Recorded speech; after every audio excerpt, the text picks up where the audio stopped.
ನಾನು Shrimati Sangamma, retired teacher. ನಾನು ಇವತ್ತು ಹೇಳ್ತಕ್ಕಂಥ ಪಾಠ 7ನೇ ತರಗತಿಯ ಗದ್ಯ ಪಾಠ 1ನೇದು ಪುಟ್ಟಜ್ಜಿ ಕತೆ ಹೇಳು ಅಂತಕ್ಕಂಥದ್ದು. ಇದನ್ನು ಬರೆದಂತಹ ಲೇಖಕರು ನಾಡಿಸುಗ ಅವರ ಪೂರ್ಣ ಹೆಸರು ಡಾಕ್ಟರ್ ನಾಬರ್ಟ್ ಡಿಸೋಜಾ ಅಂಥೇಳಿ. ಅವರ ಪೂರ್ಣ ಹೆಸರು 1937 ಜೂನ್ 6ರಲ್ಲಿ ಅವರು ಜನಿಸಿರುತ್ತಾರೆ. ತಂದೆ F.P. ಡಿಸೋಜಾ, ತಾಯಿ ರೂಪಿನ ಡಿಸೋಜಾ ಅಂಥೇಳಿ. ಈ ಡಿಸೋಜಾರವರು ಈವರೆಗೆ 37 ಕಾದಂಬರಿಗಳನ್ನು, 4 ನಾಟಕಗಳನ್ನು, 28 ಮಕ್ಕಳ ಕೃತಿಗಳನ್ನು ಅಲ್ಲದೆ 106 ಕಥೆಗಳನ್ನು ಇವರು ಬರೆದಿರ್ತಾರೆ. ಇವರ ಕಾದಂಬರಿ ಕಾಡಿನ ಬೆಂಕಿ ಹಾಗೂ ದೀಪ ಇವು ಚಲನಚಿತ್ರಗಳಾಗಿವೆ. ಮತ್ತು ರಜತ್ ಕಮಲ ಹಾಗೂ ಸ್ವರ್ಣ ಕಮಲ ಪ್ರಶಸ್ತಿಗಳನ್ನು ಪಡೆದಿವೆ. ಬಳುವಳಿ ಕಾದಂಬರಿ ಕೊಂಕಣಿಯಲ್ಲಿ ಚಲನಚಿತ್ರವಾಗಿದೆ. 7 ದೇಶಗಳ ಸಾಹಿತ್ಯಗಳ ಸಮ್ಮೇಳನದಲ್ಲಿ ಸ್ವಂತ ಕಥಾವಚನವನ್ನು ಇವರು ಮಾಡಿರ್ತಾರೆ. ಮುಳುಗಡೆ ಊರಿಗೆ ಬಂದವರು ಕಿರು ಕಾದಂಬರಿ 2011ರ ಕೇಂದ್ರ ಸಾಹಿತ್ಯ ಅಕಾಡೆಮಿಯ ಬಾಲ ಸಾಹಿತ್ಯ ಪುರಸ್ಕಾರವನ್ನು ಕೂಡ ಇವರಿಗೆ ದೊರೆತಿದೆ. ಕರ್ನಾಟಕ ಸಾಹಿತ್ಯ ಅಕಾಡೆಮಿ ಪ್ರಶಸ್ತಿ, ಗುಲ್ವಾಡಿ ವೆಂಕಟರಾವ್ ಪ್ರಶಸ್ತಿಯೂ ಕೂಡ ಇವರಿಗೆ, ಕರ್ನಾಟಕ ರಾಜ್ಯೋತ್ಸವ ಪ್ರಶಸ್ತಿ ಕೂಡ, ಮಂಗಳೂರು ಸಂದೇಶ ಪ್ರಶಸ್ತಿ, ನವದೆಹಲಿ ಕಥಾ ಪ್ರಶಸ್ತಿ, ಪುತ್ತೂರು ನಿರಂಜನ ಸಾಹಿತ್ಯ ಪ್ರಶಸ್ತಿ ಮುಂತಾದವುಗಳನ್ನು ಇವರು ಪಡೆದಿರುತ್ತಾರೆ. ಜನವರಿ 2014ರಲ್ಲಿ ಮಡಿಕೇರಿಯಲ್ಲಿ ನಡೆದಂತಹ ಅಖಿಲ ಭಾರತ ಸಾಹಿತ್ಯ ಸಮ್ಮೇಳನದ ಅಧ್ಯಕ್ಷರು ಕೂಡ ಇವರು ಆಗಿರುತ್ತಾರೆ. ಈಗ ಪುಟ್ಟಜ್ಜಿ ಕತೆ ಹೇಳು ಎನ್ನುವಂತಹ ಪಾಠವನ್ನು ಹೇಳ್ತೇನೆ. ಪ್ರವೇಶದಲ್ಲಿ ಬೆಳಗ್ಗೆ ಮುಂಜಾನೆ ಎಲ್ಲ ವಿದ್ಯಾರ್ಥಿನಿಯರು ಶಾಲೆಗೆ ಬಂದಾಗ ಸಾಧಾರಣವಾಗಿ ಮಕ್ಕಳು ಮಾತನಾಡುತ್ತಿರ್ತಾರೆ. ಅದೇ ರೀತಿ ಮಕ್ಕಳು ಮಾತಿಗಿಳಿಯುತ್ತಾರೆ. ಅದರಲ್ಲಿ ಮಾಲಾ ಅಂತಕ್ಕಂಥ ಹುಡುಗಿ ಹೇಳ್ತಾಳೆ, ನಿನ್ನೆ ನಮ್ಮ ಮನೆಯ ಸಮೀಪದ ದೇವಸ್ಥಾನದಲ್ಲಿ ಪುರಾಣ ಕತೆ ಹೇಳುವ ಕಾರ್ಯಕ್ರಮ ಇತ್ತು ಅಂತಂಥೇಳಿ ಮಾಲಾ ಹೇಳ್ತಾಳ. ಯಾರ್ಯಾರು ಹೋಗಿದ್ದಾರ ಅಂದ್ರೆ, ನಾನು ಮತ್ತು ನಮ್ಮಮ್ಮ ಇಬ್ಬರು ಹೋಗಿದ್ದೆವು ಅಂತ ಮಾಲಾ ಹೇಳ್ತಾಳೆ. ಹೇಳಿದಾಗ ರೇಖಾ ಹೇಳ್ತಾಳೆ, ಪುರಾಣದ ಕತೆ ಹೇಳುವಾಗ ಮಧ್ಯೆ ಅಂದರೆ ನಡುವೆ ದೇವರ ನಾಮಗಳನ್ನು ಕೂಡ ಹಾಡುತ್ತಾರೆ. ನನಗದು ತುಂಬ ಇಷ್ಟ, ನನಗದು ಬಹಳ ಇಷ್ಟ ಅಂತಂಥೇಳಿ ರೇಖಾ ಹೇಳ್ತಾಳೆ. ಆಗ ಮೇರಿ ಕೂಡ ಹೇಳ್ತಾಳೆ, ರೇಖಾ ನನಗೆ ನೀತಿ ಕಥೆಗಳು ಅಂದರೆ ಇಷ್ಟ, ನಮ್ಮ ಬಳಿ ಕೆಲವು ನೀತಿ ಕಥೆಗಳ ಪುಸ್ತಕ ಇವೆ ಅಂತಂಥೇಳಿ ಹೇಳ್ತಾಳೆ.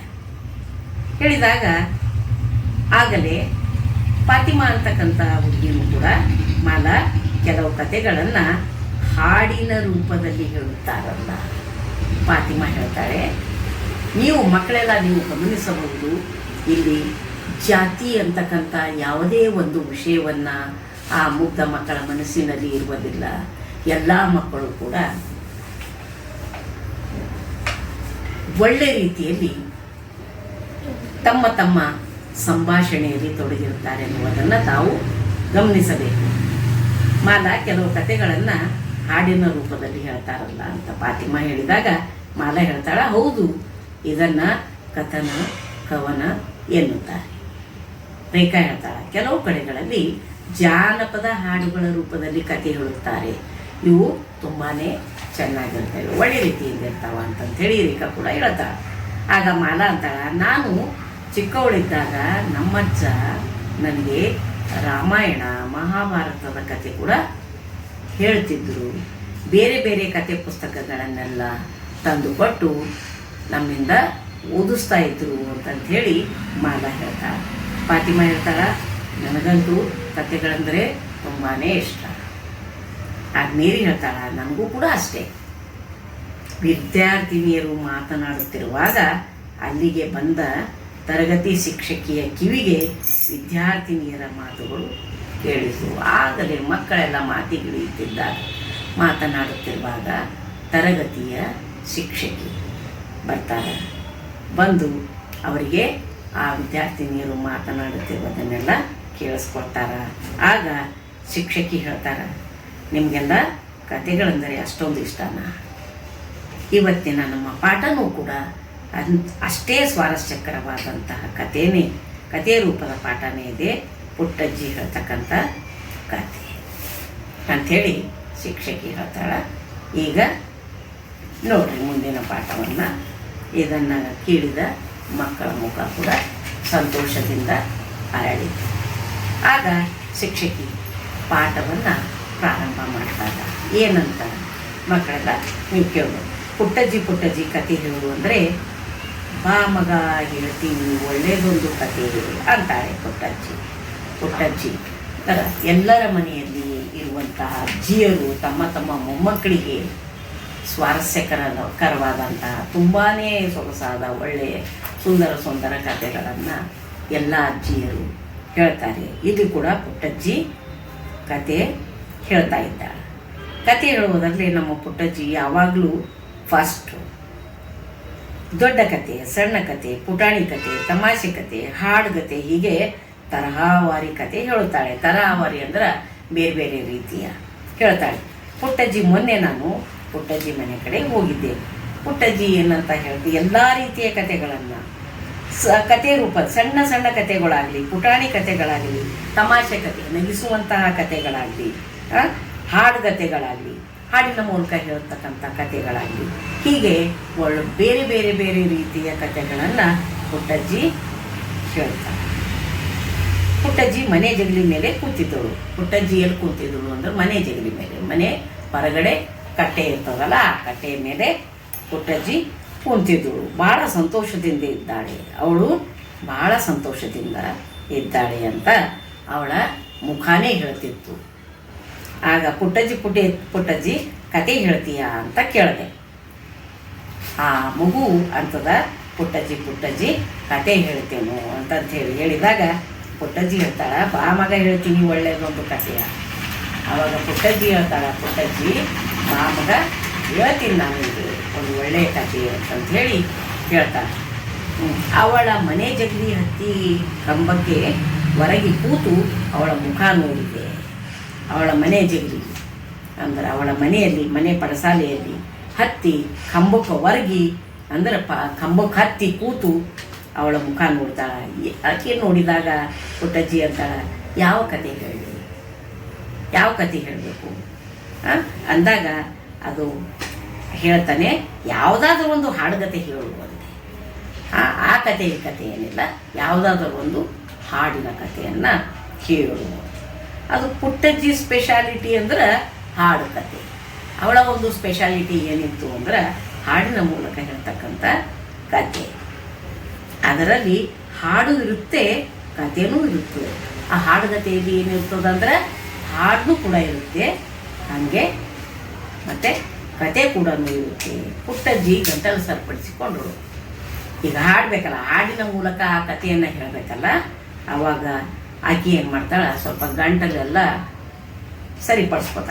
ಸರಿಪಡಿಸ್ಕೊಂಡು ತಣ್ಣನೆ ಗಾಳಿ ಬೀಸಿದ ಹಾಗೆ ಹೇಳಲಿಕ್ಕೆ ಪ್ರಾರಂಭ ಮಾಡಿ. ತಣ್ಣಗೆ ಗಾಳಿನೂ ಬೀಸಿರ್ತದ. ಹಂಗೆ ಏನದ ಅಂತಂದ್ರೆ ಆವಾಗ ತಕ್ಷಣ ಆಕೆ ಆ ಕಥೆಯನ್ನು, ಹಾಡುಗತೆಯನ್ನು ಹೇಳಲಿಕ್ಕೆ ಪ್ರಾರಂಭ ಮಾಡ್ತಾರೆ. ಯಾವ ರೀತಿಯಾಗಿ ನೋಡಿ, ಪುಟ್ಟದೊಂದು ಊರವರೆಗೆ ಒಂದು ಹಳ್ಳ ಹರಿದಿದೆ. ಹಾಡಿನ ಮೂಲಕ ಹೇಳುವಂಥ ಹಾಡುಗತೆ ಈ ರೀತಿಯಾಗಿ ಪ್ರಾರಂಭ ಮಾಡ್ತಾಳೆ. ಹೆಂಗೆ ಪುಟ್ಟದೊಂದು ಊರವರೆಗೆ ಒಂದು ಹಳ್ಳ ಹರಿದಿದೆ. ಹಳ್ಳ ಅಲ್ಲಿ ಹರಿದು ಊರ ಜನರ ತೊರೆದಿದೆ. ಆ ಹಳ್ಳ ಒಂದು ಪುಟ್ಟದೊಂದು ಊರ ಹೊರಗೆ ಒಂದು ಹಳ್ಳ ಯಾವ ರೀತಿಯಾಗಿ ಹರಿದದಂದ್ರೆ ಅಲ್ಲಿ ಹರಿದು ಆ ಊರ ಜನರನ್ನು ಹೊರೆದಿದೆ, ಸಲಹಿದೆ. ಹರಿವ ಹಳ್ಳ ಊರಿಗೊಂದು ಸೊಬಗ ತಂದು ಕೊಟ್ಟಿದೆ. ಆ ಹರಿತಕ್ಕಂಥ ಹಳ್ಳ ಊರಿಗೆ ಸೊಬಗ, ಸುಂದರತೆಯನ್ನು ತಂದುಕೊಟ್ಟಿದೆ. ಹಸಿರು ಕಾಡು ಮರಗಳಲ್ಲಿ ಅಕ್ಕಿ ಹಾಡು ಕೇಳಿದೆ. ಹಸಿರ ಕಾಡು ಅಂದ್ರೆ ಸಾಧಾರಣವಾಗಿ ಕಾಡು ಹಚ್ಚ ಹಸುರಾಗಿ ಭಾಳ ನೋಡಿದರೆ ಭಾಳ ಸುಂದರವಾಗಿ ಕಾಣ್ತಕ್ಕಂಥ ಒಂದು ಕಾಡಿನ ಮರಗಳಲ್ಲಿ ಅಲ್ಲಿ ಹಕ್ಕಿಗಳ ಹಾಡು ಕೂಡ ಕೇಳಿಸ್ತದೆ. ಕಾಡಿನಲ್ಲಿ ಪ್ರತಿಯೊಂದು ಹಕ್ಕಿಗಳು ನಮಗೆ ನೋಡಲಿಕ್ಕೆ ಸಿಗ್ತಾವ. ಅಲ್ಲಿ ಏನದ ಅಂತಂದ್ರೆ ಆ ಹಕ್ಕಿಗಳ ಹಾಡು ಕೂಡು ಕೂಡ ಕಾಣಿಸ್ತದ ಅಂತ ಪುಟ್ಟಜ್ಜಿ ಹೇಳ್ತಾಳೆ. ಇಂಥ ಒಂದು ಸೊಗಸಾದ ಸ್ಥಳದಲ್ಲಿ ಒಂದು ಕಾಲದಲ್ಲಿ ಜನ ಇರಲಿಲ್ಲ. ಇಂಥ ಒಂದು ಸುಂದರವಾದಂತಹ ಸ್ಥಳದಲ್ಲಿ ಏನದ ಜನರಿಲ್ಲ. ಅಲ್ಲಿ ಹಳ್ಳ ತನ್ನ ಪಾಡಿಗೆ ತಾನು ಹರಿದು ಹೋಗುತ್ತಾ ಇತ್ತು. ಅಲ್ಲಿ ಹಳ್ಳ ಏನದ ಅಂದ್ರೆ ತನ್ನಿಂದ ತಾನೇ ಹರಿದು ಹೋಗ್ತಾ ಇತ್ತು. ಹಕ್ಕಿಗಳು ಹಾಡಿಕೊಂಡಿದ್ದವು.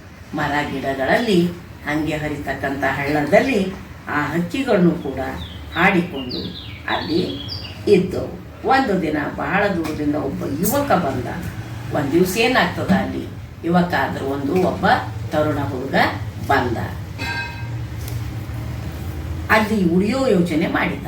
ಅವ ಏನು ಮಾಡ್ದ ಅಂದ್ರೆ, ನಾ ಇಲ್ಯಾಕೆ ಉಳಿಬಾರ್ದು, ಇಲ್ಲೇ ಉಳಿಬೇಕು ಅಂತಂಥೇಳಿ ವಿಚಾರವನ್ನು ಮಾಡಿ ಒಂದು ಮನೆಯನ್ನು ಕೂಡ ಕಟ್ಟಿಸ್ತಾನ. ಮನೆ ಮುಂದೆ ತೋಟ ಮಾಡ್ದ. ಏನು ಮಾಡ್ದ, ಮನೆ ಕಟ್ಟಿಸಿ ನಂತರ ಮನೆಯ ಮುಂದೆ ಒಂದು ತೋಟ ಮಾಡ್ತಾನೆ. ತನಗೆ ಏನು ಬೇಕು ಅದನ್ನು ಬೆಳೆಸಿಕೊಂಡ. ಆತನಿಗೆ ಏನೇನು ಬೇಕಾಗ್ತದ ಅದೆಲ್ಲವನ್ನ ಆತ ಬೆಳೆಸ್ಕೊಂಡು ಅಲ್ಲೇ ಉಳಿದ. ಹಳ್ಳದ ದಡದಲ್ಲಿ ಇವನ ಮನೆ, ಅಲ್ಲಿನೇ ಸಮೀಪದಲ್ಲಿ ಹರಿತಕ್ಕಂಥ ಹಳ್ಳ. ಹಾಗೆ ಅದರ ಒಂದು ಹಳ್ಳದ ದಡದಲ್ಲಿ ಆತ ತನ್ನ ಮನೆಯನ್ನು ಕೂಡ ಕಟ್ಟಿಸ್ಕೊಂಡ. ಮನೆಯ ಮುಂದೆಯೇ ಭಾರೀ ಕಾಡು. ಆತನ ಮನೆಯ ಎದುರು ಭಾಳ ಒಂದು ದೊಡ್ಡ ಕಾಡು ಕೂಡ ಇತ್ತು. ಅಲ್ಲಿ ಹುಲಿ, ಚಿರತೆ, ಕಾಡು ಕೋಣ, ಆನೆ ಎಂದೆಲ್ಲ ಕಾಡು ಪ್ರಾಣಿಗಳು. ಅಲ್ಲಿ ಏನದ, ಕಾಡು ಅಂದಮೇಲೆ ಪ್ರತಿಯೊಂದು ರೀತಿಯ ಹಕ್ಕಿ ಪಕ್ಕಿ ಮತ್ತು ಪ್ರಾಣಿಗಳು, ಪಕ್ಷಿಗಳು ಎಲ್ಲವೂ ಕೂಡ ನಮಗೆ ಅಲ್ಲಿ ಸಿಗ್ತಾವೆ ನೋಡ್ಲಕ್ಕ. ಈ ಯುವಕನಿಗೆ ಯಾವುದೇ ಭೀತಿ ಇಲ್ಲ. ಇಷ್ಟೆಲ್ಲ ಹುಲಿ, ಚಿರತೆ, ಕಾಡು ಕೋಣ, ಆನೆ ಎಂದೆಲ್ಲ ಇದ್ರೂ ಸಹಿತ ಆ ಹುಡುಗನಿಗೆ ಯಾವುದೇ ರೀತಿಯ ಅಂಜಿಕೆ, ಭೀತಿ ಇರಲಿಲ್ಲ. ಏಕೆಂದರೆ ಇವನು ಅವುಗಳ ಸುದ್ದಿಗೆ ಹೋಗ್ತಿರ್ಲಿಲ್ಲ. ಆತ ಅವು ಏನೇ ಇರಲಿ, ಏನೇ ಮಾಡಲಿ, ಹೆಂಗೆ ಹೋಗಲಿ ಬರಲಿ, ಈತ ಮಾತ್ರ ಅವುಗಳ ಸುದ್ದಿಗೆ ಹೋಗುತ್ತಿರಲಿಲ್ಲ. ಅವು ಇವನ ಸುದ್ದಿಗೆ ಬರುತ್ತಿರಲಿಲ್ಲ, ಅವು ಕೂಡ ಇವನ ಸುದ್ದಿಗೆ ಬರುತ್ತಿರಲಿಲ್ಲ. ಪ್ರಾಣಿ ಗಿಂಡಿ ಕೂಡ ಅಲ್ಲೇ ಇತ್ತು. ಆ ಪ್ರಾಣಿಗಳೆಲ್ಲ ಬಂದು ನೀರು ಕುಡಿದು ಹೋಗ್ತಿದ್ದು ಪ್ರಾಣಿ ಗಿಂಡಿಗೆ. ಒಂದು ದಿನ ಯುವಕ ಮನೆ ಜಗಲಿ ಮೇಲೆ ಕುಳಿತಿದ್ದಾನೆ. ಆಗ ಹೆದರಿ ಗಾಬರಿಯಾದ ಒಂದು ಜಿಂಕೆ ಅಂಗಳಕ್ಕೆ ಧಾವಿಸಿ ಬಂತು. ಅದೇನಾಯ್ತದ ಅಂದ್ರೆ, ಬಹಳ ಗಾಬರಿಯಿಂದ ಒಂದು ಜಿಂಕೆ ಓಡ್ಕೊಂತ ಇವನ ಅಂಗಳಕ್ಕೆ ಬಂದುಬಿಡ್ತು. ಆ ಜಿಂಕೆ ಕುತ್ತಿಗೆಯಲ್ಲಿ ಒಂದು ಹೆಜ್ಜೆ ಬೇರೆ ಇತ್ತು. ಅದು ಆ ಒಂದು ಜಿಂಕೆ ಕುತ್ತಿಗೆಯಲ್ಲಿ ಏನಿತ್ತು ಅಂದ್ರೆ, ಕುತ್ತಿಗೆಗೆ ಒಂದು ಗೆಜ್ಜೆ ಕಟ್ಟಿದ್ದಿತ್ತು. ಜಿಂಕೆ ಮೈ ನಡುಗುತ್ತಿತ್ತು. ಅದು ಭಯದಿಂದ ಅಂಜಿ ನಡುಗ್ತಿತ್ತು. ಈ ಜಿಂಕೆ ಹೀಗೆ ಓಡಿ ಬರಲು ಒಂದು ಕಾರಣ ಇತ್ತು. ಈ ರೀತಿಯಾಗಿ ಅದು ಜಿಂಕೆ ಓಡಿ ಬರಲಿಕ್ಕೆ ಒಂದು ಕಾರಣ ಇತ್ತು. ಏನು ಕಾರಣ ಅಂದರೆ, ಕಾಡಿನಲ್ಲಿ ಒಂದು ಹುಲಿ ಜಿಂಕೆಯನ್ನು ಕಂಡಿತ್ತು. ಆ ಕಾಡಿನಲ್ಲಿ ಒಂದು ಹುಲಿ ಜಿಂಕೆಯನ್ನು ನೋಡ್ತು. ಅದರ ಬೆನ್ನು ಹತ್ತಿ ಆ ಜಿಂಕೆ ಬೆನ್ನು ಹತ್ತಿ ಹುಲಿ ಹಳ್ಳದೆಡೆಗೆ ಬಂದಿತ್ತು. ಹೊರಗಿನ ಲೈಟ್ ಹಾಕ್ಯ ಏನೊಂದ ಪಕ್ಷಿ. ಈಗ ನನಗೆ ಪ್ರಾಣ ಭಯ ಅಂದ್ರೆ, ಈಗ ನನಗೆ ಇದು ಏನು ಮಾಡ್ತದೋ ಅಂತಕ್ಕಂಥ ಒಂದು ಅಂಜಿಕೆಯಿಂದ, ಆ ಒಂದು ಪ್ರಾಣ ಭಯದಿಂದ ನನಗೇನಾರ ಹೊಡೆದಾಗ್ತದೇನೋ ಅಂತಕ್ಕಂಥ ಪ್ರಾಣ ಭಯ ಅಂದ್ರೆ, ನನಗೇನಾರ ಇದು ಹೊಡೆದಾಗ್ತದೋ ಏನೋ ಅಂತ ಅಂದ್ಕೊಂಡು ಅಂಜಿ ಆ ಜಿಂಕೆ ಏನು ಮಾಡ್ತದ ಅಂದ್ರೆ, ಆ ಮನೆಯನ್ನು ಪಕ್ಕಿ ಬಿಡ್ತದೆ. ನನ್ನ ಪ್ರಾಣ ಉಳಿಸುವುದು ಮನೆಯೊಡೆಯನನ್ನು ಕೇಳಿತು. ನನ್ನ ಪ್ರಾಣವನ್ನ, ನನ್ನ ಜೀವವನ್ನು ರಕ್ಷಣೆ ಮಾಡುವಂತ ಹೇಳಿ ಆ ಮನೆಯ ಮಾಲಕನಿಗೆ ಕೇಳಿತು. ಈ ಯುವಕನಿಗೆ ಜಿಂಕೆ ಹುಲಿಗೆ ಹೆದರಿ ಅಲ್ಲಿ ಬಂದಿದೆ ಅನ್ನುವುದು ತಿಳಿಯಿತು. ಆ ಯುವಕನಿಗೆ ಏನು ತಿಳಿತು ಅಂತಂದ್ರೆ, ಎದ್ಬಿಟ್ಟ ತಟ್ಟಿದ್ದ. ಹೇಗೆ ಏನಾಯ್ತು ಅಂದ್ರೆ, ಜಿಂಕೆ ಹುಲಿಗೆ ಹೆದರ್ಕೊಂಡು ಬಂದಿದೆ ಅನ್ನುವುದು ಗೊತ್ತಾಗ್ಬಿಡ್ತು. ಅವನು ಎದ್ದು ಅದನ್ನು ಅಪ್ಪಿಕೊಂಡು ಅದಕ್ಕೆ ಸಾಂತ್ವನ ನೀಡಿದ. ಅವ ಏನು ಮಾಡ್ತಾನೆ, ತಕ್ಷಣ ಅರೆ ಹೌದಲ್ಲ ಅಂದ್ಕೊಂಡು ಎದ್ದು ಬಂದು ಆ ಜಿಂಕೆಯನ್ನು ಅಪ್ಪಿಕೊಂಡು ಅದಕ್ಕೆ ಸಂತೈಸ್ತಾನ. ಅದೇ ಸಮಯಕ್ಕೆ ಒಂದು ಹುಲಿ ಬಂದು ಯುವಕನ ಮನೆಯ ಮುಂದೆ ಜಿಂಕೆ ನಿಂತಿತ್ತು. ಅದೇ ಸಮಯಕ್ಕೆ ಸರಿಯಾಗಿ ಹುಲಿನೂ ಕೂಡ ಬಂದು ಅವನು ಮನೆಯ ಮುಂದೆ ನಿಂತು, ಏ ಯುವಕ, ಈ ಜಿಂಕೆ ನನ್ನ ಆಹಾರ. ಆ ಹುಲಿ ಹೇಳ್ತದ ಏನಂತ, ಏ ಯುವಕ, ಈ ಜಿಂಕೆ ನನ್ನ ಆಹಾರ. ನೀನು ಇದಕ್ಕೆ ರಕ್ಷಣೆ ನೀಡಿದರೆ ಅದು ಅರಣ್ಯ ನಿಯಮಕ್ಕೆ ವಿರೋಧವಾಗುತ್ತದೆ.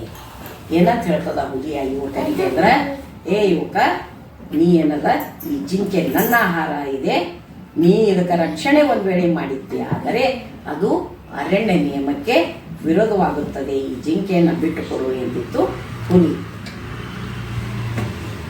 ನೋಡು, ಆ ಯುವಕ ಹೇಳ್ತಾನೆ, ನೋಡು, ಇದು ಅರಣ್ಯದ ಜಿಂಕೆ ಅಲ್ಲ, ಯಾರೋ ಸಾಕಿದ ಪ್ರಾಣಿ, ಇದರ ಕುತ್ತಿಗೆಯಲ್ಲಿ ಗೆಜ್ಜೆ ಇದೆ. ಅವ ಏನು ಹೇಳ್ತಾನೆ ಯುವಕ ಅಂದ್ರೆ, ಇದು ಅರಣ್ಯದ ಜಿಂಕೆ ಅಲ್ಲ, ಇದು ಯಾರೋ ಸಾಕಿದಂತಹ ಪ್ರಾಣಿ ಇದೆ. ಯಾಕ ಅಂದ್ರೆ ಇದರ ಕುತ್ತಿಗೆಗೆ ಗೆಜ್ಜೆ ಇದೆ, ಗೆಜ್ಜೆ ಕಟ್ಟಿದ್ದಿದೆ. ಅರಣ್ಯದ ಪ್ರಾಣಿಯನ್ನು ಕೊಂದು ತಿನ್ನಲು ನಿನಗೆ ಅಧಿಕಾರ ಇದೆ. ಜಿಂಕೆಯನ್ನ ಸಾಕ್ವಾನ ಮಾಡಿದ ಯುವಕ ಆ ತಕ್ಷಣದಲ್ಲಿ ಅದೇ ಒಂದು ಸಮಯದಲ್ಲಿ ಹುಲಿ ಬರ್ತದ. ಹುಲಿ ಬಂದು ಯುವಕನ ಮನೆಯ ಮುಂದೆ ನಿಂತಿದೆ. ಯುವಕನ ಮನೆಯ ಮುಂದೆ ನಿಂತು ಆ ಯುವಕನಿಗೆ ಹೇಳ್ತದ, ಏ ಯುವಕ, ಈ ಜಿಂಕೆ ನನ್ನ ಆಹಾರ ಇದೆ.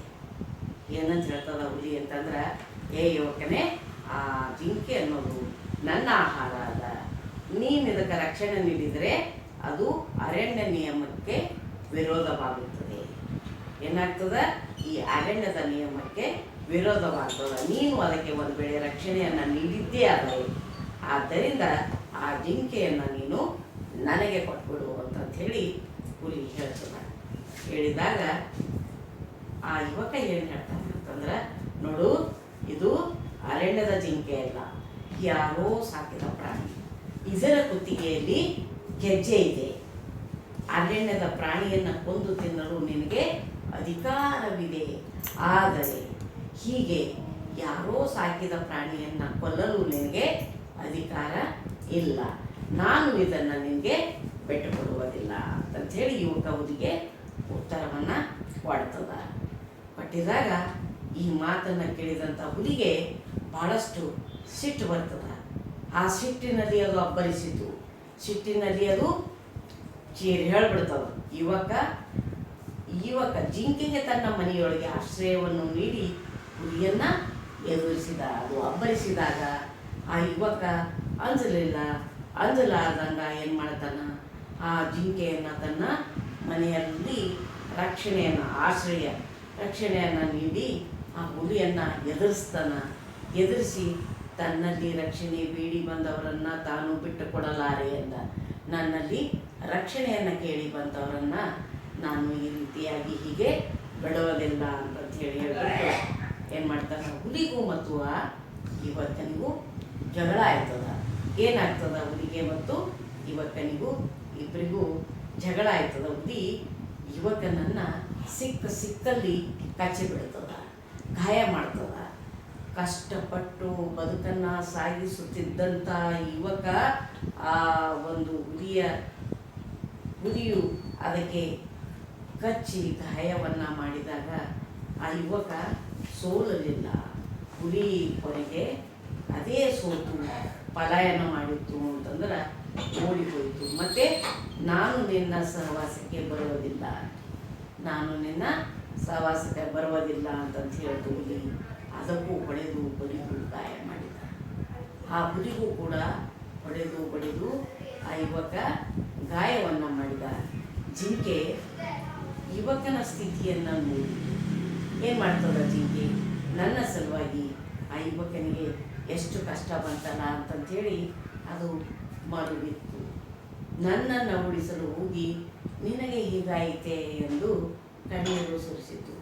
ನನ್ನ ಸಲುವಾಗಿ, ನನಗೆ ರಕ್ಷಣೆಯನ್ನು ಮಾಡುವ ಸಲುವಾಗಿ ನಿನಗೆ ಈ ಥರದ ಕಷ್ಟವನ್ನು ಬಂತಲ್ಲ, ನನ್ನನ್ನು ಉಳಿಸ್ಲಿಕ್ಕೆ ಹೋಗಿ ನಿನಗೆ ಹಿಂಗಾಯ್ತಲ್ಲ ಅಂತಂಥೇಳಿ ಆ ಜಿಂಕೆ ಪಾಪ ಕಣ್ಣೀರವನ್ನು ಸುರಿಸಿತು.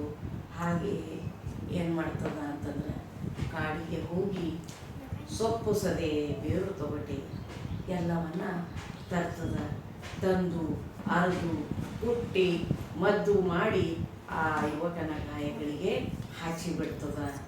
ಗಾಯವನ್ನು ಮಾಯ್ದು ಮತ್ತೆ ಆ ಯುವಕ ನಡೆಯುವಂತ ಆಗ್ತಾನೆ. ಅದನ್ನು ಕಂಡು ಜಿಂಕೆಗೆ ಅಪರಿಮಿತ ಆನಂದ ಅಂದ್ರೆ ಬಹಳಷ್ಟು ಆನಂದ ಖುಷಿ ಆಗ್ತದ. ಹೀಗೆ ಆ ಜಿಂಕೆಗೂ ಆ ಯುವಕನಿಗೂ ಏನೋ ಸಂಬಂಧ ಕೂಡಿ ಬಂದಿತ್ತು. ಆ ಜಿಂಕೆ ಮತ್ತು ಯುವಕನ ನಡುವೆ ಒಂದು ರೀತಿಯ ಒಳ್ಳೆಯ ಸಂಬಂಧ ಕೂಡಿ ಬರ್ತದ. ಆದರೂ ಜಿಂಕೆ ಮನಸ್ಸಿನಲ್ಲಿ ಏನೋ ಒಂದು ಚಿಂತೆ ಇರುವುದನ್ನು ಯುವಕ ಗಮನಿಸಿದ. ಇಷ್ಟೆಲ್ಲ ಇಬ್ಬರ ನಡುವೆ ಒಳ್ಳೆಯ ಸಂಬಂಧ ಇದ್ದಾಗಲೂ ಆ ಜಿಂಕೆಗೆ ಮನಸ್ಸಿನಲ್ಲಿ ಏನೋ ಒಂದು ಚಿಂತೆ ಇರುವುದನ್ನು ಯುವಕ ಗಮನಿಸಿದ, ಲಕ್ಷ್ಯ ಮಾಡಿದ. ಒಂದು ದಿನ ಯುವಕ ಏನೋ ಮಾಡುತ್ತಾ ಅಂಗಳದಲ್ಲಿ ಕುಳಿತಿದ್ದಾಗ ಅಷ್ಟು ದೂರದಲ್ಲಿ ಮಲಗಿದ ಜಿಂಕೆ ತಟ್ಟನೆ ಎದ್ದು ನಿಂತು ಬಿಡ್ತದ. ನಿಂತಿದಾಗ ಹೊರಗೆ ಕಿವಿಕೊಟ್ಟು ಏನೋ ಕೇಳ್ತದ. ಆಗ ಯುವಕನ ಮನೆಯ ಹತ್ತಿರವೇ ಒಂದು ಇಂಪಾದ ಸೊಗಸಾದ ಮಧುರವಾದ ಧ್ವನಿ ಕೇಳಿಸ್ತದ. ಜಿಂಕೆ ಮತ್ತೂ ಸಂಭ್ರಮದಿಂದ ಇನ್ನೂ ಸಂಭ್ರಮದಿಂದ ಎದ್ದು ನಿಲ್ಲುತ್ತದೆ. ನಿಂತಾಗ ಏನಂತ ಚುಕ್ಕಿ ಎಲ್ಲಿದ್ದೀಯಾ, ಚುಕ್ಕಿ ಎಲ್ಲಿದ್ದೀಯಾ ಎಂದು ಒಂದು ಧ್ವನಿ ಕೇಳಬರ್ತದೆ. ಏನಂತ ಆ ಒಂದು ಮಧುರವಾದ ಸ್ವರದಿಂದ ಏನಂತ ಕೇಳ್ತದಂದ್ರೆ ಚುಕ್ಕಿ ಎಲ್ಲಿದ್ದೀಯಾ, ಚುಕ್ಕಿ ಎಲ್ಲಿದ್ದೀಯಾ ಅಂತಕ್ಕಂಥ ಒಂದು ಧ್ವನಿಯನ್ನು ಕೇಳಿ ಬಂದಾಗ ಜಿಂಕೆ ಹೊರಗೆ ಓಡುತ್ತದೆ. ಯುವಕ ಗಾಬರಿಯಿಂದ ಜಿಂಕೆ ಹೊರಗೆ ಓಡಿದಾಗ ಯುವಕ ಸ್ವಲ್ಪ ಗಾಬರಿಯಿಂದ ಅದರ ಹಿಂದೆ ಓಡುತ್ತಾನೆ. ಅಲ್ಲಿ ಓರ್ವ ಅಂದ್ರೆ ಅಲ್ಲಿ ಒಬ್ಬ ಯುವತಿ ಜಿಂಕೆಯನ್ನು ಅಪ್ಪಿ ಹಿಡಿಯುತ್ತಾಳೆ. ಜಿಂಕೆ ಅವಳ ಕೈ ನೆಕ್ಕುತ್ತಿದೆ. ಜಿಂಕೆ ಪ್ರೀತಿಯಿಂದ ಅವಳ ಕೈ ನೆಕ್ಕುತ್ತಿದೆ. ಅವಳ ಮೈಗೆ ತನ್ನ ಮೈ ತಿಕ್ಕುತ್ತಿದೆ. ಜಿಂಕೆ ಅವಳಿಗೆ ಕೈಯನ್ನು ನೆಕ್ಕುವುದಲ್ಲದೆ ಅವಳ ಮೈಗೆ ಮೈ ಕೂಡ ತಿಕ್ಕುತ್ತದೆ. ಆಕೆ ಜಿಂಕೆ ಮುಖಕ್ಕೆ ತನ್ನ ಮುಖ ತಾಗಿಸಿ ಏನು ಮಾಡ್ತಾಳೆ ಅಂದ್ರೆ ಆ ಜಿಂಕೆ ಮುಖಕ್ಕೆ ತನ್ನ ಮುಖವನ್ನು ತಾಗಿಸಿ ಹತ್ತಿ ತನ್ನ ಮುಖವನ್ನು ಹಚ್ಚಿ ಅಳುತ್ತಿದ್ದಾಳೆ. ಆ ಯುವತಿ ಆ ಯುವಕನನ್ನು ನೋಡಿದ ಕೂಡಲೇ ತನ್ನ ಪರಿಚಯ ಹೇಳಿಕೊಂಡಳು. ಆವಾಗ ಆ ಯುವತಿ ಏನು ಮಾಡ್ತಾಳಂದ್ರೆ ಆ ಯುವಕನನ್ನು ನೋಡಿ ಕೂಡಲೇ ತನ್ನ ಪರಿಚಯವನ್ನು ಹೇಳಿಕೊಳ್ಳುತ್ತಾಳೆ. ಇದನ್ನು ನಾವು ಸಾಕಿಕೊಂಡ ಜಿಂಕೆ ಏನಂತ ಹೇಳ್ತಾಳಂದ್ರೆ ಈ ಜಿಂಕೆಯನ್ನು ನಾನು ಸಾಕಿಕೊಂಡಿದ್ದು. ಇದರ ಮೇಲಿನ ಈ ಚುಕ್ಕೆಯನ್ನು ಗುರುತಿಸಿ ಜಿಂಕೆಯ ಮೇಲೆ ಇದ್ದಂಥ ಚುಕ್ಕೆಯನ್ನು ಗುರುತಿಸಿ ಇದಕ್ಕೆ ನಾವು ಚುಕ್ಕಿ ಎಂದು ಕರೆದೆವು. ಅದರ ಮೈ ಮೇಲೆ ಚುಕ್ಕಿ ಇರುವುದರಿಂದ ಜಿಂಕೆಯ ಮೈ ಮೇಲೆ ಚುಕ್ಕಿ ಇರುವುದರಿಂದ ಅದನ್ನು ನಾವು ಚುಕ್ಕಿ ಎಂದು ಕರೆದೆವು. ಇದು ಕೆಲ ದಿನಗಳ ಹಿಂದೆ ಕಾಡಿಗೆ ಬಂದು ಬಿಟ್ಟಿತ್ತು. ಇದು ಸ್ವಲ್ಪ ದಿನಗಳ ಹಿಂದೆ ಕಾಡಿಗೆ ಬಂದುಬಿಟ್ಟಿತ್ತು. ಇದನ್ನು ಒಂದು ಹುಲಿ ಅಟ್ಟಿಸಿಕೊಂಡು ಬಂದದ್ದನ್ನು ಕೆಲ ಹಳ್ಳಿ ಜನ ನೋಡಿದರು. ಈ ಜಿಂಕೆಯನ್ನು ಹುಲಿ ಅಟ್ಟಿಸಿಕೊಂಡು ಬಂದದ್ದನ್ನು ಕೆಲವು ಜನ ಸ್ವಲ್ಪ ಹಳ್ಳಿಯ ಜನ ನೋಡಿದರು. ಚುಕ್ಕಿಯ ಕತೆ ಮುಗಿಯಿತು ಅಂತ ನಾವು ತಿಳಿದೆವು. ನಾವೇನು ಅಂದ್ಕೊಂಡಿವಿ ಅಂತಂದ್ರೆ ಈ ಚುಕ್ಕಿ ಕತೆ ಮುಗಿತು, ಹುಲಿ ಯಾವಾಗ ಅಟ್ಟಿಸ್ಕೊಂಡು ಹೋಗ್ಯದಂದ್ರೆ ಇದು ಚುಕ್ಕಿ ಉಳಿಯುವುದಿಲ್ಲ ಅಂತಂಥೇಳಿ ನಾವು ತಿಳ್ಕೊಂಡು. ಆದರೂ ನನಗೆ ಏನೋ ನಂಬಿಕೆ, ಆದರೂ ಸಹಿತ ನನಗೆ ಏನೋ ಒಂದು ನಂಬಿಕೆ ವಿಶ್ವಾಸ ಇತ್ತು ಚುಕ್ಕಿ ಬದುಕಿದೆ. ಯಾವ ವಿಶ್ವಾಸ ಇತ್ತು ಅಂದ್ರೆ ಚುಕ್ಕಿ ಬದುಕಿದೆ ಅಂಥೇಳಿ ನಾನು ಆವತ್ತಿನಿಂದ ಅದನ್ನು ಹುಡುಕುತ್ತಿದ್ದೆ. ಆದ್ದರಿಂದ ಆ ವಿಶ್ವಾಸ ಇದ್ದಿದ್ದರಿಂದ ನಾನು ಆ ಜಿಂಕೆಯನ್ನು ನಾನು ಹುಡುಕುತ್ತಿದ್ದೆ. ಇಂದು ಇದು ಸಿಕ್ಕಿದೆ. ಏನಾಗಿದೆ ಅಂತಂದರೆ ಇದು ಇವತ್ತು ನನಗೆ ಸಿಕ್ಕಿದೆ. ಆ ಯುವತಿ ಸಂತಸದಿಂದಲೇ ಇದೆಲ್ಲವನ್ನು ನುಡಿತಾಳಂದ್ರೆ ಇದೆಲ್ಲವನ್ನು ಹೇಳ್ತಾಳ. ಆ ಯುವಕ ತಾನು ಚುಕ್ಕಿಯನ್ನು ಉಳಿಸಿದ ಕತೆ ಹೇಳಿದ. ಆಗ ಅವಳು ಆ ಯುವತಿ ಹೇಳಿದ ನಂತರ ಆ ಯುವಕ ಆ ಯುವತಿಗೆ ಹೇಳ್ತಾನೆ, ನಾನು ಈ ರೀತಿಯಾಗಿ ಈ ಚುಕ್ಕಿಯನ್ನು ಉಳಿಸಿದೆ ಅಂತ ಕಥೆಯನ್ನೆಲ್ಲ ಹೇಳ್ತಾನೆ. ಹುಲಿಗೂ ತನಗೂ ನಡೆದ ಹೋರಾಟದಲ್ಲಿ ತನಗಾದ ಗಾಯಗಳನ್ನು ತೋರಿಸಿದ ಚುಕ್ಕಿಯು ಕಾಡಿನಲ್ಲಿ ಮದ್ದು ಮಾಡಿದ್ದನ್ನು ಹೇಳಿದ. ಹುಲಿಯೊಂದಿಗೆ ಹೋರಾಡಿದಾಗ ಆ ಯುವಕನಿಗಾದ ಗಾಯಗಳನ್ನೆಲ್ಲ ತೋರಿಸ್ತಾನ.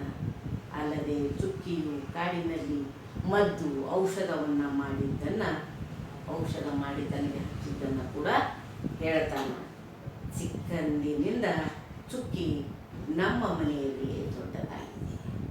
ನಾನು ಚುಕ್ಕಿಯನ್ನು ಬಿಟ್ಟು ಏರಲಾರೆ. ಇದನ್ನು ಮನೆಗೆ ಕರೆದೊಯ್ಯುತ್ತೇನೆ ಎಂದಳು ಯುವತಿ. ಏನಂತಾಳಂದ್ರೆ, ಇಷ್ಟೆಲ್ಲ ಆ ಯುವಕ ಹೇಳಿದ ನಂತರ ಆ ಯುವತಿ ಏನು ಹೇಳ್ತಾಳ, ಚಿಕ್ಕಂದಿನಾಗಿನಿಂದಲೂ ಚುಕ್ಕಿ ನಮ್ಮ ಮನೆಯಲ್ಲಿನೇ ದೊಡ್ಡದಾಗಿದೆ. ನಾನು ಚುಕ್ಕಿಯನ್ನು ಬಿಟ್ಟು ಇರುವುದಿಲ್ಲ. ಆದ್ದರಿಂದ ನಾನು ಇದನ್ನು ಮನೆಗೆ ಕರೆದುಕೊಂಡು ಹೋಗುತ್ತೇನೆ ಎಂದು ಯುವತಿ ಹೇಳ್ತಾಳ. ಹಾಗೆ ಹೇಳುವಾಗ ಚುಕ್ಕಿಗೆ ವಿಷಯ ತಿಳಿಯಿತು. ಆ ರೀತಿ ಆ ಯುವತನಿಗೆ ಹೇಳಿದಾಗ ಈ ವಿಷಯ ಆ ಚುಕ್ಕಿಗೆ ತಿಳಿದು ಬಿಡುತ್ತದೆ. ಆಗ ಅದು ಹೋಗಿ ಆ ಯುವಕನ ಮನೆಯೊಳಗೆ ಅವಿತುಕೊಂಡಿತ್ತು. ಹಾಗೆ ಹೇಳಿದಾಗ ಆ ಚುಕ್ಕಿ ಓಡುತ್ತಾ ಮನೆಯೊಳಗೆ ಹೋಗಿ ಅವಿತುಕೊಂಡಿತ್ತು ಅಂದ್ರೆ ಮುಚ್ಚಿಕೊಳ್ತದ ಆ ಒಂದು ಚುಕ್ಕಿ. ನಾನು ಅದನ್ನು ಬಿಟ್ಟು ಇರಲಾರೆ. ಹುಲಿ ಬಾಯಿಂದ ಇದನ್ನು ಕಾಪಾಡಿದ್ದೇನೆ, ಈಗ ನಿನಗೆ ಇದನ್ನು ಕೊಡಲಾರೆ ಎಂದು ಯುವಕ ಹೇಳ್ತಾನೆ. ಏನು ಮಾಡ್ತಾನ, ಇಲ್ಲ ನಾನು ನಿನಗೆ ಕೊಡಲಾರೆ. ಯಾಕ, ಹುಲಿಯ ಬಾಯಿಂದ ನಾನು ಇದನ್ನು ರಕ್ಷಣೆ ಮಾಡಿದ್ದೇನೆ, ಕಾಪಾಡಿದ್ದೇನೆ, ಈಗ ನಾನು ಇದನ್ನು ನಿನಗೆ ಕೊಡಲಾರೆ ಅಂತಂಥೇಳಿ ಯುವಕ ಹೇಳ್ತಾನ. ಹಾಗಾದರೆ ನಾನು ಇಲ್ಲಿಯೇ ಇರುತ್ತೇನೆ ಚುಕ್ಕಿಯ ಜೊತೆಯಲ್ಲಿ ಎಂದು ಯುವಕನ ಮನೆಯೊಳಗೆ ಹೋಗಿ ಚುಕ್ಕಿಯನ್ನು ಅಪ್ಪಿಕೊಂಡರು. ಆಗ ಯುವತಿ ಏನು ಮಾಡ್ತಾಳೆ ಅಂತಂದ್ರೆ, ಆಯಿತು, ನಾನು ಕೂಡ ಇಲ್ಲಿನೇ ಇರುತ್ತೇನೆ, ಚುಕ್ಕಿಯ ಜೊತೆಯಲ್ಲಿ ಇರುತ್ತೇನೆ ಅಂಥೇಳಿ ಆ ಯುವಕನ ಮನೆಯೊಳಗೆ ಆ ಯುವತಿ ಚುಕ್ಕಿಯನ್ನು ಅಪ್ಪಿಕೊಂಡು ಗೆಲ್ತಾಳೆ. ಚುಕ್ಕಿ ಎಂಬ ಜಿಂಕೆ ಪಾಪ ಹುಲಿಯ ಕಡೆಗೆ ಬಿದ್ದಿತು. ಚುಕ್ಕಿ ಅಂತಕ್ಕಂಥ ಜಿಂಕೆ ಏನು ಮಾಡಿತ್ತು ಅಂದರೆ ಪಾಪ ಹುಲಿಯ ಕಣಿಗೆ ಬಿತ್ತು. ಯುವಕನೊಬ್ಬ ಅದನ್ನು ಉಳಿಸಿ, ಯುವಕ ಆ ಚುಕ್ಕಿಯನ್ನು ಉಳಿಸಿ ಮನೆಯಲ್ಲಿರಿಸಿ ಮನೆಯಲ್ಲೇ ಇಟ್ಕೊಂಡು ಸಲಹಿದ. ಹುಡುಕಿಕೊಂಡು ಬಂದ ಹುಡುಗಿ ಏನು ಮಾಡ್ತಾಳೆ, ಚುಕ್ಕಿಯನ್ನು ಹುಡುಕಿಕೊಂಡು ಆ ಒಂದು ಹುಡುಗಿ ಬರ್ತಾಳೆ. ಅದನ್ನು ಬಿಡೆ ಎಂದಳು, ಇದನ್ನು ನಾನು ಕೊಡಲಾರೆ ಎಂದಳು. ಹುಡುಗ ಹುಡುಗಿ ಒಂದಾಗಲು ಚುಕ್ಕಿಯೇ ಮುಂದಾಯಿತು. ಈ ಎಲ್ಲವನ್ನು ಏನಾಗ್ತದ, ಚುಕ್ಕಿಯನ್ನು ಬಿಟ್ಟು ಕೊಡಲಾರದೆ ಯುವಕನ ಜೊತೆಯಲ್ಲಿ ಉಳಿದು ಬಿಡ್ತಾಳ. ಆ ಇಬ್ಬರು ಒಂದಾಗಲಿಕ್ಕೆ ಕಾರಣ ಚುಕ್ಕಿ. ಹೀಗೆ ಹಳ್ಳದ ದಂಡೆಯ ಮೇಲಿನ ಊರು ಬೆಳೆಯಿತು. ಈ ರೀತಿ ಅವರಿಬ್ಬರು ಒಂದಾಗಿ ಇರಲು ಆ ಹಳ್ಳದ ದಡದಲ್ಲಿದ್ದಂತಹ ಊರು ಮುಂದೆ ಬೆಳೆದು ಬಿಡ್ತದ. ನಂತರ ಇಲ್ಲಿ ಎಲ್ಲರೂ ಸುಖವಾಗಿ ಉಳಿದರು ಅಂಥೇಳಿ ಪುಟ್ಟಜ್ಜಿ ಏನು ಮಾಡ್ತಾಳೆ, ಆ ಎಲ್ಲ ಹುಡುಗರಿಗೆ ಕಥೆಯನ್ನು ಹೇಳಿ ಮುಗಿಸ್ಬಿಡ್ತಾಳೆ. ಮತ್ತು ಯಾವತ್ತರ ಬಾ, ಬೇರೆ ಬೇರೆ ಕಥೆ ಹೇಳುತ್ತೇನೆ ಎಂದು ಪುಟ್ಟಜ್ಜಿ ನಾನು ಸಂತೋಷದಿಂದ ಅಲ್ಲಿಂದ ಹೊರಟೆ. ಏನಾಗ್ತದೆ, ಬಾ ನೀ ಯಾವತ್ತರ ಎಬ್ಬಿ ಬಂದಾಗ ನಾನು ನಿಮಗೆ ಮತ್ತೆ ಇನ್ನೊಂದು ಕಥೆಯನ್ನು ಹೇಳ್ತೇನೆ ಎಂದು ಅಜ್ಜಿ ಹೇಳಿದಾಗ ಆ ಹುಡುಗ ಸಂತೋಷದಿಂದ ಅಲ್ಲಿಂದ ಹೊರಟ. ಮಕ್ಕಳೇ, ಮುಂದೆ ನಿಮಗೆ ಇದಕ್ಕೆ ಸಂಬಂಧಪಟ್ಟ ಒಂದೆರಡು ಪ್ರಶ್ನೆಗಳನ್ನು ನಾನು ಕೇಳುತ್ತೇನೆ. ಕೊಂಡು ಯಾರು ಬಂದರು ಮಕ್ಕಳೇ, ಈ ಪ್ರಶ್ನೆಗೆ ಉತ್ತರವನ್ನು ತಾವು ಹೇಳಬಹುದು. ಜಿಂಕೆ ಯಾರ ಕಣ್ಣಿಗೆ ಬಿದ್ದಿತ್ತು? ಎರಡನೇ ಪ್ರಶ್ನೆ.